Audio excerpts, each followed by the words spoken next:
Konkan railway मार्गावरच्या Kankavli railway स्थानकाचा कायापालट करण्यात आलेला आहे। कणकवली रेल्वे स्थानकाला विमानतळाचा लूक देण्यात आलाय। गेले काही दिवस सुशोभीकरणाचं काम सुरू होतं आणि त्याचा लोकार्पण सोहळा आज संपन्न झालाय। आपण या दृश्यांच्या माध्यमातून पाहू शकतो। या कार्यक्रमाला खासदार नारायण राणे, पालकमंत्री आणि सार्वजनिक बांधकाम मंत्री रवींद्र चव्हाण, आमदार नितेश राणे आणि अन्य मान्यवर मंडळींनी उपस्थिती लावल्याचं पाहायला मिळत आहे।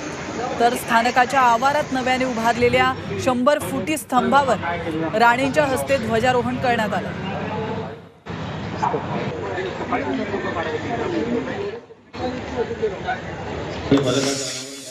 आपल्या जिल्ह्याचा विकास होत असताना इथली रेल्वे स्टेशनचं सुशोभीकरण होणं एक अतिशय आनंदाची गोष्ट आहे आणि म्हणून मी समाधानी आहे, खुश आहे या कामाला आणि लोकांनी याचा आनंद अशा सुशोभीकरणापासून घ्यावा।